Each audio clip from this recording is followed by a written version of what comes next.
Everyone. Today we're gonna start with Indian Penal Code 1860. If you have not watched part 1, I recommend you to go and watch the lecture. Link will be available in the description box of this video. Now without any further delay, let's get started with Indian Penal Code 1860 part 2.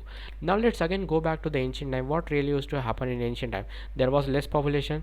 The people used to live in huts. There were a lot of animals like mammoth, elephant, tiger, and many more of the animals. They used to make their weapons with the help of stones. They used to fire every night. They used to enjoy every night without any kind of stress. Now what really used to happen that ancient people used to hunt a lot. Now what is wrong about it? They used to hunt a lot. Now what is wrong about it is that the leader was worrying, what if the animals extinct due to the hunting, due to the increase in hunting. Now the leader decides what? The leader does what? So the leader does what? Hunting of big animals only in winter. So the leader does nothing but he makes a law that the hunting of big animals will only be allowed only in the season of winter. In the rest of the season there will be no allowance on the hunting of big animals. If anyone do that, that will be called as crime and he will be punishable with the hang till the death. That was the punishment prescribed by the leader of those people.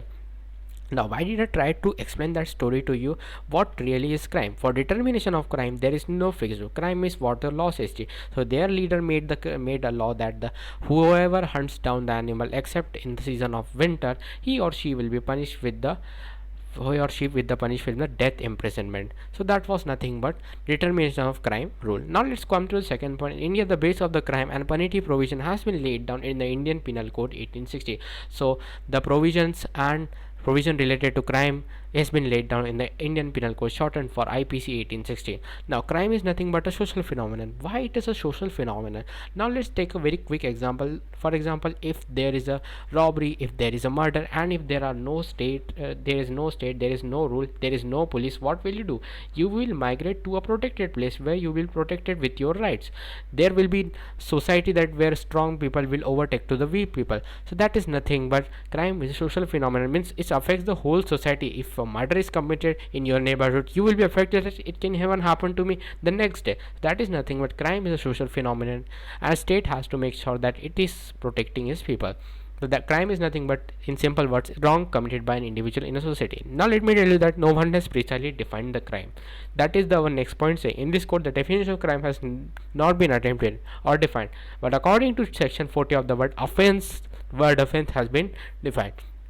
Offense denotes a thing made punishable by the code. Code means Indian Penal Codes. Now let's move on to IPC 1860. Let's know some facts about IPC 1860. If there is a paragraph coming in the exam, write down some points related to IPC 1860 or write down a paragraph for IPC 1860. You can include those points to impress the examiner.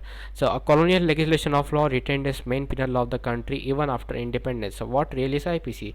IPC is nothing but which comes from a British era legislation of colonial legislation, which was retained even after the independence main penal law of the country. Coming to the second point, passed in 1860 and came in force on 1st January 1862. IPC is a substantive law. Sir, tell me what is substantive law of crimes? Okay, let me tell you what is substantive law of crime is nothing but which defines. Substantive law of crime means which defines and provides punishment for crime, means it defines crimes and provides punishment for the crime. IPC is one of the law that which defines and provides punishment for crime. That is nothing but substantive law of crime. So now to impress your friend, just say that, can you tell me that how many chapters and how many sections are in IPC? You tell him impressively. Consists of 26 chapter and 511 section. As to but general principle and specific offenses that you don't have to read in detail. Now let's talk about jurisdiction of a particular law. For example, if a law is applicable to India, then its jurisdiction is India. Geographical area where subject of law applies is known as jurisdiction of that law. Now coming to the jurisdiction point, jurisdiction is of two types. The law committed within India is known as intra-territorial jurisdiction. The law committed outside India, in shortened, it is called extraterritorial jurisdiction. Now let's try to understand them in a very deep manner. Let's start with intra-territorial jurisdiction. What does it really say? Where a crime under any provision of IPC is committed within the territory of India, the IPC apply in the court and try punish of the whoever person who had committed the crime is an Indian national or foreign. This is called trial.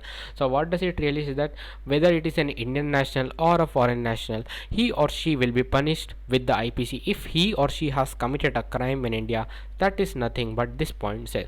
So for example, if a foreigner has committed a crime and he says that he doesn't know the law, then ignorance of the law or not knowing the law is not an excuse. He or she will be punished with IPC if he has committed a crime under the laws of IPC. Okay, now let's coming down to section 2 of the code deals with intra-territorial jurisdiction of the code, declares scope. So section 2 nothing but declares scope of jurisdiction. The Indian Penal Code applies to intra-territorial code applies to within territory as defined in Article 1 of the Constitution. Within territorial water means 200 nautical miles of water.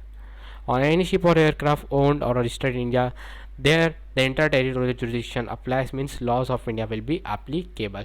Now let's talk about the exemption of India intra-territorial jurisdiction of IPC means on whom who are the person where IPC is not applicable. Article 361, I'm going to explain you in a very summary manner, but you can pause the video and read the complete paragraph. According to Article 3612, President and Governor of a state will be protected and immune from IPC until and unless they are holding the office. In accordance with the well-recognized principle of international law, foreign sovereigns are exempt from criminal proceedings. Means there is a treaty between the countries where foreign sovereigns will be exempted from IPC means some laws.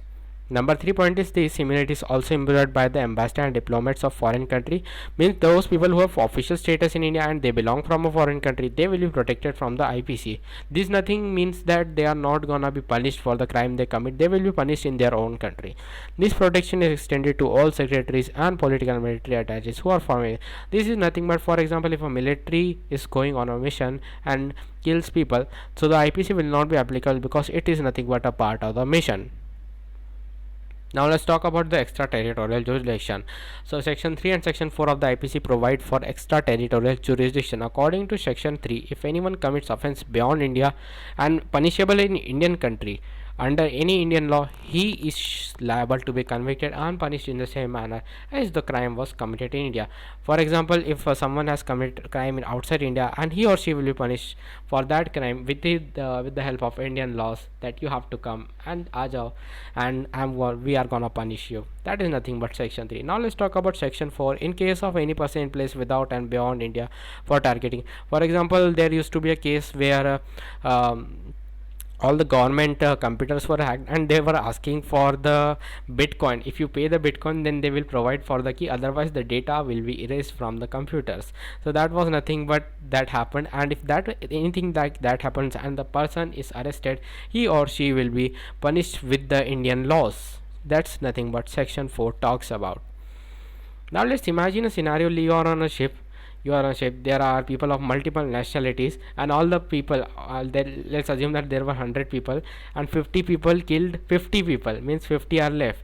So what really happens here is that the 50 people belongs to the multiple nationality on whose laws will be applicable.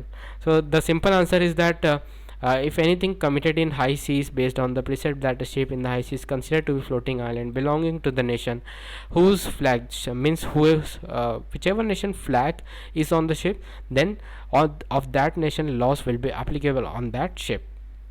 That is nothing but extraterritorial jurisdiction.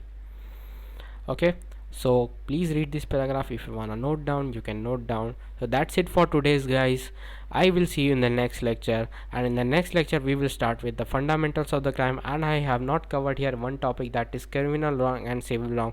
We will cover that topic in the next lecture. Till then, goodbye, and make sure you like and subscribe to the channel.